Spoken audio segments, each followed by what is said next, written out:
Welcome to the deep dive. Today, we're trying to cut through, all the noise to really understand where true power resides in the 21st century. Our mission really is a shortcut to understanding modern economic dominance. We need to look beyond the traditional figures, the loud, visible barons of industry, the titans of steel, oil, or maybe yellow journalism. And instead, we want to plunge into the quiet, the structural, the indispensable ownership of information and critical infrastructure, whether that's financial, digital, or increasingly data-driven. That's absolutely the crucial difference, isn't it? We are examining a really fundamental shift in how power is accumulated. Our sources today detail a pretty fascinating comparison between, say, historical monopolies, which were all about tangible assets, things you could touch, and this new digital age, which deals almost entirely in the intangible. We're highlighting the critical roles of, data volume, financial leverage, and network control. The core question for you, the listener, is really this. What happens when wealth and power lie not in having the loudest voice, but in owning the actual architecture of the room itself, the essential operating systems, maybe of global finance or supply chains, or even the future of artificial intelligence? Right. The aha moment we're chasing today is grasping the specific, often hidden mechanisms that create this dominance. We need to understand the structural advantages.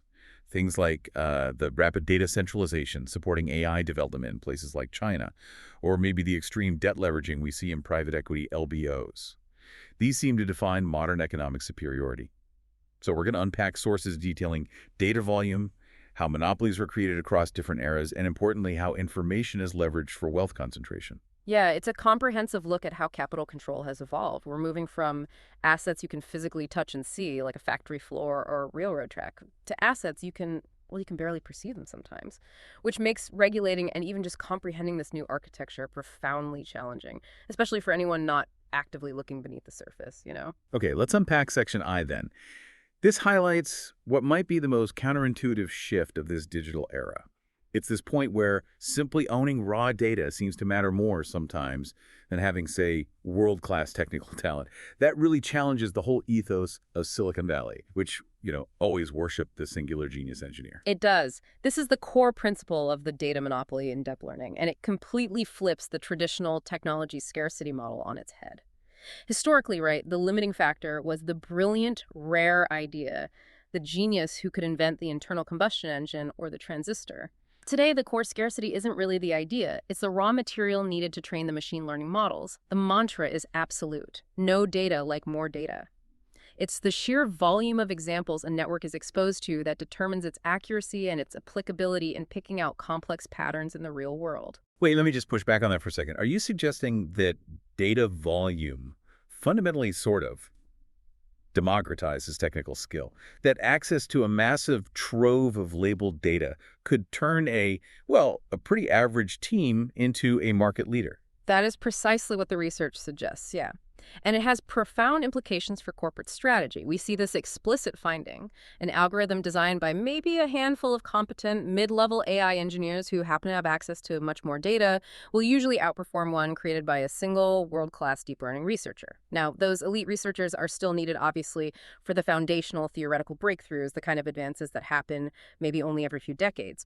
But the day-to-day profitable driving force behind deep learning's disruption is simply the burgeoning availability and, crucially, centralization of data. It means the company that wins is often the one that manages to capture and kind of wall off the most valuable digital territory. And the timeline for this disruption, it seems startlingly fast. I mean, the agricultural or industrial revolutions took generations to fundamentally reshape the labor force. What is the scale of disruption we're actually looking at from AI? The speed is, it's pretty much unprecedented because data scales instantly. You don't have to build factories in the same way. Based on current trends, one prediction indicates that within about 15 years, AI will technically be able to replace around 40 to 50% of jobs in the United States. Now, that number sounds, apocalyptic, so we have to note the important caveat the sources provide. Actual economic job losses often lag the technical capability, sometimes by an additional decade because of cultural factors, regulation, capital inertia, things like that. But the predicted technical disruption to job markets is still massive and pretty imminent. It forces policymakers and business leaders to confront an economic shift that will happen far, far faster than anything we've previously experienced. Okay, this speed brings us directly to the geopolitical race, doesn't it?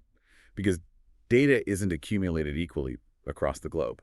The ecosystem in China, for instance, seems to provide a structural advantage in terms of just gathering that raw material. That's absolutely right. China has already surpassed the United States in terms of the sheer volume of data production. But, the volume isn't the whole story. The nature of the data is key. China's unique technology ecosystem has sort of morphed into this alternate universe where products and services have simply no analog in Silicon Valley. Think about the seamless integration of payments, government services, social media, commerce, often without the same privacy firewalls we see or expect in the West. So the data that results from that is just a higher value, more concentrated resource. Exactly. This resulting data is described as tailor-made for building profitable AI companies. Why? Because it reflects behaviors and functions, especially these deep cross-platform consumer profiles that are largely unseen in the more segmented Western internet.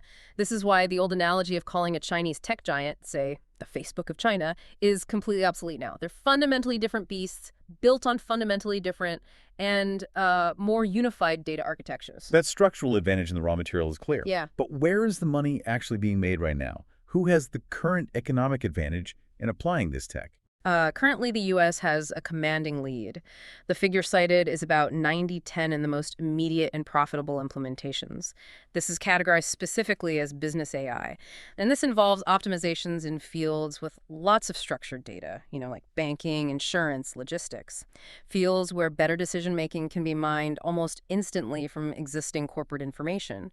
U.S. companies seem to have the immediate scale and, maybe crucially, the corporate willpower to apply this business AI directly to maximizing their bottom line, often through efficiency gains and, yes, layoffs. So it sounds like the U.S. is really good at maximizing the bottom line with the structured data it already has focusing on operational efficiency, whereas China might be building the infrastructure for future, maybe broader, potentially more disruptive general intelligence applications down the line. That's a great summary, I think. The prediction is that China will close that current business AI gap somewhat, maybe to 70-30 within about 5 years. So the U.S. maintains an advantage in corporate application for now. But, regardless of which country leads, this massive concentration of data and AI-driven wealth comes with immense societal costs. If this process is left unchecked, while it promises wealth on an unprecedented scale, it will also likely produce a global distribution of wealth that is not just more unequal, but hopelessly so. Hopelessly so. That's a really grim, powerful phrase.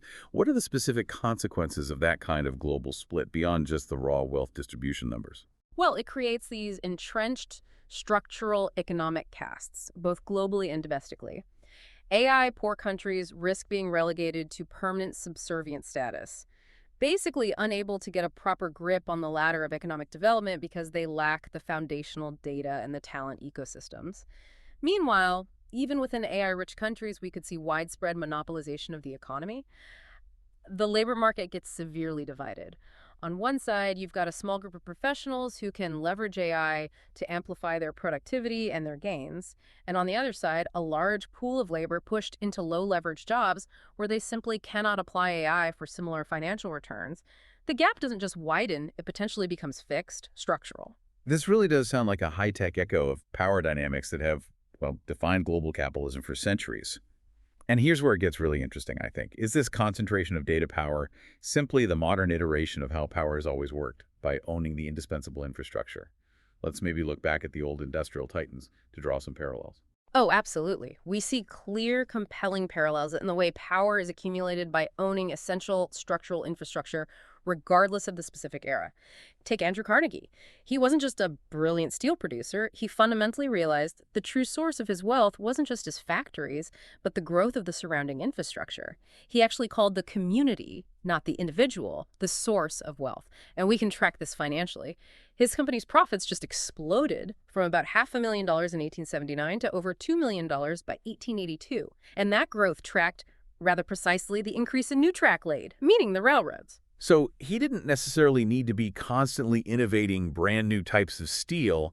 He just needed to recognize that if the tracks were being laid, the demand for his product was basically guaranteed. He was driven by a structural national growth engine.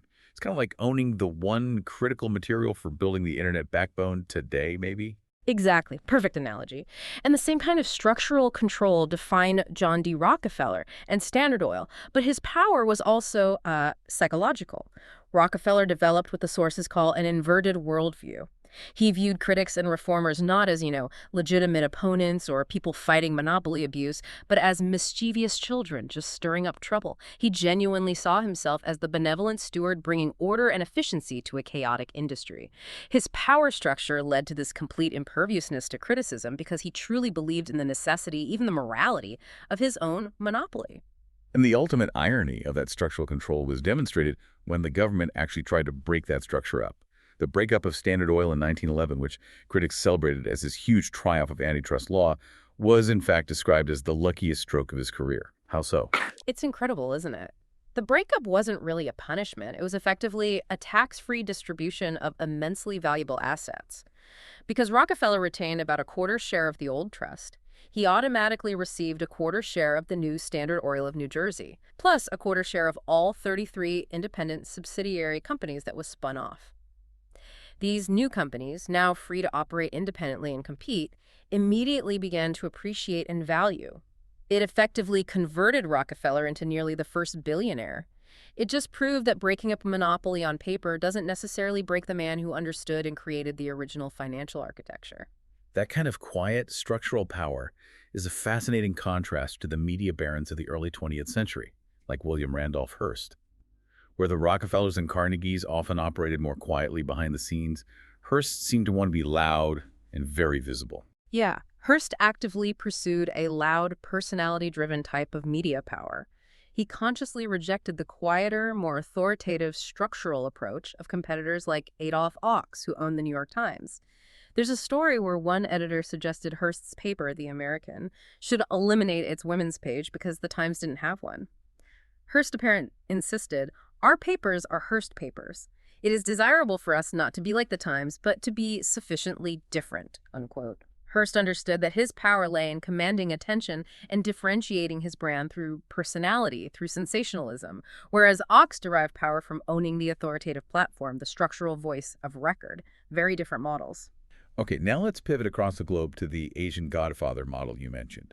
This model of wealth accumulation seems to rely on a different type of structural power again. Less about efficiency or innovation, more about pure arbitrage and exploiting market structures created by the state. Yes, this is a perfect illustration of how government policy itself can intentionally create these structured monopolies. Many Asian tycoons, particularly after World War II, profited immensely through policies known as import substitution industrialization, or ISI. So for the listener, ISI is basically when a country implements really high tariffs and quotas to stop imports, forcing the local population to buy domestically produced goods instead.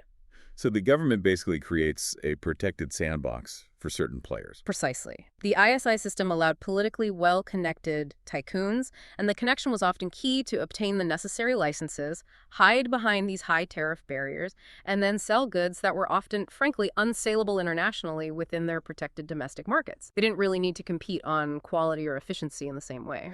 So they weren't necessarily innovators like we think of the new digital barons, and they weren't necessarily efficiency geniuses like Rockefeller. They were just, well, exploiting a rigged market structure for high profits. That's largely right. The result was often massive personal profit for the tycoon, but it came at the cost of minimal progress in constructing a sustainable domestic manufacturing base that could actually compete globally later on. We see this vividly in an anecdote about the partnership between Indonesia's Luaim Sialiong and Malaysia's Robert Cook. They became co-investors in vital commodities, things like wheat and sugar trading, essentially sharing import monopolies granted by their respective states. The sources describe it as a forced marriage of convenience, which eventually dissolved when Cook sold out, apparently convinced Liam was cheating him out of profits. It just confirms that the real power resided in the government license and the control over the commodities movement, not necessarily in the quality of the partnership or the innovation of the business model itself. #3 financial leverage in the information age. Okay, so if the industrial barons own the rails and the Asian tycoons own the tariffs, modern finance seems to wield power not through physical assets at all, but through debt and proprietary information. Let's dive into Wall Street and the mechanisms of leverage that can amplify returns exponentially. The use of leveraged buyouts, LBOs, is the perfect, highly sophisticated mechanism for concentrating risk and reward using massive amounts of debt. Let's look at that famous KKR and RJR Nabisco deal. It really revealed a new kind of power play, didn't it? KKR successfully bypassed the company's management and the board entirely. How? By launching a high tender offer, it was $90 per share, aimed directly at the company's shareholders. Why did going directly to the shareholders like that force the hand of the existing management? What were the mechanism?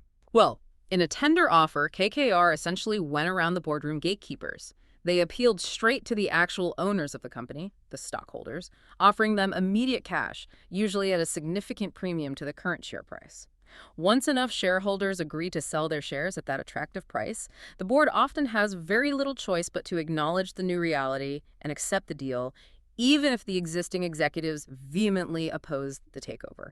It's a structural maneuver. It leverages the market's, well, greed, you could say, or just rational self-interest to circumvent corporate control structures. And the results of this extreme leverage could be massive, even when very little actual equity was put down by the buyer. Can you explain the mechanics behind that amplified return? How does that work? The Safeway buyout is the classic, almost mind-boggling example of this. The deal was structured to be extremely leveraged. KKR backed it with just 3% of their own equity. They used borrowed debt for the other 97% of the purchase price. The key then is the restructuring that follows. KKR would come in, streamline operations, sell off non-essential assets, cut costs aggressively, all designed to pay down that massive debt rapidly using the company's own cash flows. When the company was strong enough financially to go public again, which it did in 1990, KKR sold its stake and made, according to the sources, more than 50 times its money on that initial tiny 3% equity investment. Leverage means you control an entire asset using only a sliver of your own capital. This multiplies the rate of return on that small equity base astronomically when the company's value improves, or even just when the debt is paid down. That astronomical risk-reward ratio is clearly what makes the whole system so potent. What was the core philosophy behind Blackstone's aggressive structural use of LBOs? Stephen Schwartzman seemed to champion them. Yeah, Schwartzman viewed LBOs favorably, not just because of the debt aspect, but because they offered more tools than any other form of investment. It's really an information advantage play as much as a leverage play. These tools included investment bankers who advised on the purchase, giving them deep insights. They involved extensive due diligence to gain highly detailed proprietary information about the target asset information the general market wouldn't have. And crucially, it included the ability to radically restructure the company's capital structure after the purchase, all to maximize the rate of return on their equity. The leverage is just the fuel, maybe. The due diligence and the restructuring expertise are the map and the engine that translate that privileged information into massive profit. So beyond the structural leverage, access to proprietary, almost insider-level information seems to be the other critical power lever on Wall Street. And it sounds like it's often ruthlessly pursued. Absolutely. We see figures like Steve Cohen of SA's Capital described as a rapacious consumer of information. It sounds like something out of a nature documentary. His hedge fund was structured specifically, almost architecturally, to ensure that Cohen himself had access to every bit of trading data being gathered by his enormous teams, whether that was raw trading volume, analyst chatter filtering up, or proprietary macro data they generated. The structure itself was built to capture every single piece of critical market information. It really treats information asymmetry not just as an advantage, but as the only sustainable competitive edge in fiercely competitive markets. And sometimes this pursuit of a proprietary edge clearly crossed the line into outright corruption. We saw that with the manipulation of basic data points that underpin the entire financial market, like the LIBOR scandal. This really highlights how valuable controlling even a single, seemingly simple data input can be. That case perfectly illustrates the kind of corruption enabled by controlling critical data points that everyone else relies on. For the listener, just think of LIBOR, the London Interbank Offered Rate, as the base interest rate on which literally trillions of dollars in global contracts, loans, mortgages, you name it, were pegged. If you can influence that single data point even slightly, you effectively control the foundation of a huge part of the financial house. In the scandal, brokers were found to be using their position as information intermediaries. They submitted the rates used to calculate LIBOR to benefit clients who paid them very handsomely in commissions. Can you give a specific example of how that manipulation worked in practice? Well, one broker, Colin Goodman, was shown in messages to be reluctantly tweaking the rate run-throughs he submitted higher, even when he admitted the figures didn't really reflect the true market conditions. Why? Because a trader, Tom Hayes, had paid the brokerage firm, ICP, something like £83,000 in commissions just that month. Hayes was essentially paying to have this critical foundational data point LIBOR skewed just slightly in a direction that benefited his trading positions. It highlights how these core financial benchmarks, which are meant to be completely objective reflections of the market, can actually be distorted when influential players control access to, or the submission of, that critical data. Okay, so moving from the financial architects on Wall Street, let's look now at how modern digital gatekeepers translate things like network effects and data control into unprecedented market power. All right, let's start with Amazon. Jeff Bezos' early vision seems to have centered almost entirely on achieving massive scale and long-term structural dominance, even if, as the source notes, his initial math was perhaps a little fuzzy. Yes, that vision was everything, though. Bezos grasped the future scale of the internet incredibly early. He famously calculated web growth at an astonishing 230,000% annually. Though he later admitted it was a math error, thinking about growth in those exponential terms forced him to adopt long-term, almost planetary scale thinking. As he apparently said, things just don't grow that fast normally, and that recognition pushed him to find a business plan in commerce that made sense only in the context of inevitable, explosive, and eventually dominating scale. And that long-term scale-focused thinking is what allowed Amazon to survive the dot-com crash, wasn't it? Unlike so many others that were maybe focused on immediate, unsustainable growth metrics back then. Exactly. While many overcapitalized, unprofitable dot-coms collapsed when the market corrected in 2001, Amazon managed to escape. How? By prioritizing profitability and efficiency after that initial land grab phase. Bezos proved wrong the many skeptics who thought his company could only operate in a grow-at-all-costs mode, burning cash indefinitely. The crisis forced a strategic pivot towards financial discipline, but coupled with continued relentless operational control, that turned out to be the perfect recipe for long-term dominance. And that control is maybe most evident today in how they manage their vast physical and digital architecture. They seem to have turned global fulfillment into a massive, constantly updating mathematical equation. Yeah, Amazon's systemic approach to control is really encapsulated in its fulfillment software. It essentially treats the global supply chain as an incredibly complex polynomial equation that has to be solved optimally in real time, millions of times a day. When you, the customer, place an order, the software instantly examines just a huge number of variables. Your address, the location of the merchandise in various fulfillment centers around the world, the specific package weights, the shipping cutoff times for different carriers. It then calculates both the fastest and the least expensive way to ship those items, optimizing for both efficiency and delivery time at a scale that basically no competitor can match. This data-driven, systematic control over the entire logistics architecture, that's arguably their ultimate source of power now. Okay, now let's transition to social media, where network effects are perhaps the dominant source of structural power. The acquisition of Instagram by Facebook seems like a perfect case study in how a potential rival is first absorbed and then expertly monetized using, again, data about human behavior and interaction. Right. When Instagram was acquired by Facebook, the founders apparently knew they faced a race against time, even with Facebook's deep pockets backing them. They felt they needed to grow the team and the infrastructure extremely quickly because if they failed to meet the demands of scale, Facebook would perfect its own version of Instagram internally and just render the acquisition worthless over time. So the acquisition provided the resources to maintain that essential network effect and scale rapidly without the immediate fear of competitive annihilation. It was fundamentally a strategic purchase of a critical, rapidly growing network and, of course, all the data it generated. And that fear of competitive failure or even just structural collapse under load goes way back from Mark Zuckerberg, doesn't it? Long before Instagram even existed. Indeed. Early in Facebook's history, Zuckerberg was reportedly determined to avoid the specter of Friendster's failure. For listeners who might not remember, Friendster was an early social network that basically imploded because its servers couldn't handle the explosive user growth. It led to a horrible user experience, slow loading times, errors, and eventually its collapse. Zuckerberg was apparently incredibly prescient by insisting early on that Facebook's database and server array were built to accommodate something like 10 times more users than they actually had at that moment. This proactive architectural scaling building for the future load was absolutely critical to establishing Facebook's eventual dominance. They built the house sturdy enough to hold the entire neighborhood, anticipating the party. So once Instagram had the massive network effect secured and the robust infrastructure, thanks to Facebook, the next challenge became monetization. How do you make money from this huge engaged audience? And their approach to advertising seems remarkably subtle and quite intentional, revealing a deep understanding of their audience's aesthetic sensibilities. Absolutely. When Instagram was finally given the green light to monetize, their team decided very consciously that advertising had to be aesthetically consistent with the platform's core visual identity.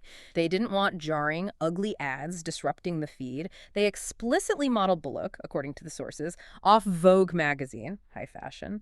Ads were mandated to look just like organic posts. Visually pleasing, subtle, generally without excessive writing, or, crucially, price tags prominently displayed on the image itself. They aimed for high-end brand advertising that showcases products subtly, aspirationally. Why was that subtlety so vital for them, do you think? Well, because Instagram's core value lies in its aesthetic appeal and the high engagement of its users, many of whom are actively crafting and indeed capitalizing on a public image themselves. If the advertising was intrusive or ugly or overly commercial, it would likely alienate that influential user base and degrade the overall user experience. That, in turn, would destroy the very network effect Facebook had paid billions of dollars to acquire in the first place. So by designing advertising that maximized user acceptance, even aspiration, they turned the network into the seamless, highly profitable tool for, as the source puts it, crafting and capitalizing on a public image. It really birthed an entire economy of influence where data, aesthetics, and commerce merge seamlessly. Hashtag tag outro. So wrapping this all up, what does this mean for you, the learner, as you try to navigate this complex world of economic power? We've traced this transition across really three distinct epochs. From owning physical assets like steel mills and railroads, thinking of Carnegie, to managing and amplifying financial debt and leverage, like KKR and Blackstone. Now, simply hoarding the largest volume of specialized proprietary data, like the big AI companies and digital gatekeepers such as Amazon. Yeah, the common thread running right from the 19th century through to today seems to be that wealth gets concentrated by those who own the underlying indispensable systems and information. Whether those are railroad routes controlling transport, or protected shipping systems dictating trade, or today's digital networks managing communication and commerce. The power today seems to rest not necessarily with the most visible public figure or the loudest media voice, but increasingly in the structural ownership of mission-critical, specialized data. Data that's often provided to professionals at very high cost, fostering this new class of what the sources sometimes call invisible billionaires. It's a type of structural power that seems to resist the traditional spotlight, maybe even traditional regulation in some ways. And the results of this quiet concentration are pretty staggering when we look at global wealth distribution figures. We really have to reflect on the historical context here. Economist Thomas Piketty showed us quite powerfully that the accumulation of wealth today echoes patterns from previous centuries. The poorest half of the population still owns virtually nothing, maybe even less than nothing if you count debt, while the wealthiest 10% owns something like 2/3 of total wealth globally. This just speaks to the immense and persistent power of capital that controls those underlying structures, generation after generation. So if, as we've discussed throughout this deep dive, modern monopolies thrive by creating these inescapable, high-value, data-driven systems, this raises a final and I think deeply provocative question for you to mull over. Will the new digital barons, the entities that control the vast data sets fueling AI and global financial markets, will they drive wealth concentration to levels not seen since the belly poke? That period of hyper-concentrated wealth a century ago, just before World War I. We've seen how structural power can create these inescapable economic castes, both between nations and within them. Therefore, the question really becomes, what fundamental mechanisms, structural, regulatory, maybe even technological, could possibly decentralize this quiet, pervasive, information-driven power before the resulting inequality becomes truly fixed and perhaps permanent?